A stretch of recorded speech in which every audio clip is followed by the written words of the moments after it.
Hello, welcome back to the Spot for Fantasy Footballers. I'm Asa Rehman. We're all getting ready for the blank game week 29. I'll be talking about some of the key fantasy players in each of the 4 fixtures. And is it better to have Ollie Watkins or Alex Lacazette? I'll be debating that and some other players you might be looking to add to your FPL team in this video.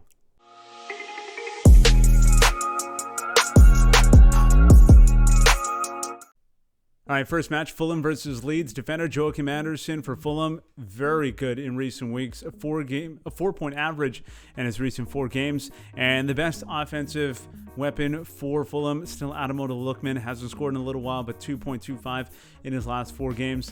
And then for Leeds, defender Stuart Dallas, not so much the defensive points. This is the way it's been for Stuart Dallas all season long. It's more what he brings to the attack.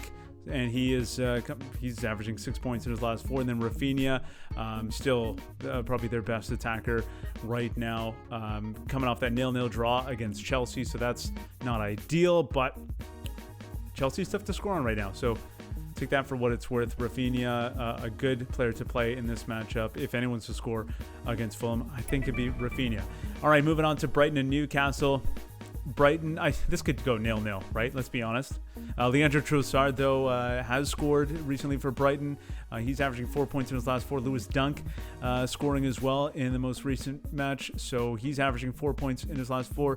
And then for Newcastle, the goals are coming from who else? Yes, you guessed it, Jamal Lascelles. He's averaging 6.25 in his last 4 games. And outside of him, he's just scoring off set pieces.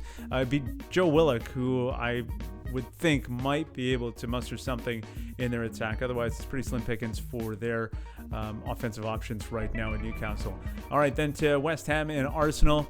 West Ham's Jesse Lingard back in the fold, averaging 5 points in his last 4 outings, and that includes the last match which he had to miss against his parent club, Manchester United. So he's still averaging 5 points in that span. So, you know, he's a great asset right now. There's no other way to put it. And for this game week, with it being a blank game week, I'm assuming that you're playing absolutely everyone that is available. So, yeah, Jesse Lingard, yeah, he's in your team. Mikel Antonio averaging 4.25 in his last 4 games. And I mention him here because I feel like we're just not talking about him for some reason. Like, everyone else is getting mentioned right now except for Mikel Antonio. So this might be the week where he scores. That's just how it goes. It's fantasy. Alex Lacazette is, well, I guess he's Arsenal's best attacking option right now. Next to Martin Odegaard. Yeah, he scored. Got 90 minutes in his last game and scored, averaging 3.75 in his last 4 outings. I'd be looking to play both of those players. Martin Odegaard in your draft league is probably highly coveted right now if he isn't picked up already. So he's probably someone you have a waiver claim in for. If you don't, you should. And then to Aston Villa and Tottenham, Emiliano Martinez, still the best fantasy keeper this season, averaging 5.5 in his last 4. Tottenham's been strong offensively, but yeah, you always got to go with Martinez. He's a must-start every week, I think, unless they're playing City. That's the only team that I consider not starting him. Anwar El-Ghazi is the best attacking option, I think, for Aston Villa right now. Ollie Watkins might be the other one, but El-Ghazi, as far as the midfield contributors go, he's looking to get more minutes right now, or he's getting more minutes and should continue to see more time on the pitch, averaging 3.75 in his last 4. And then for Tottenham, talked about the attack being a lot better in recent weeks, and it's largely due to the play of Gareth Bale, who's averaging 9 points in his last 4. That includes his 1. He's coming off a single point, yes, I know, but at the same time, he's absolute fire, even in limited minutes. So if you have him on your team, you hope that he gets one of those big games for you. 19 points, 14 points, I think were the 2 big scores in the last 4 weeks. And then Harry Kane, always a threat to contribute offensively as well. He's averaging 7.25 in his last 4. Now, if you have any specific questions about your team, your lineup, or who you're thinking about bringing into your team, or if you disagree with anything I'm saying, let me know in the comments below. We can discuss it there. All right, let's get into Would You Rather. Who would you rather have on your team?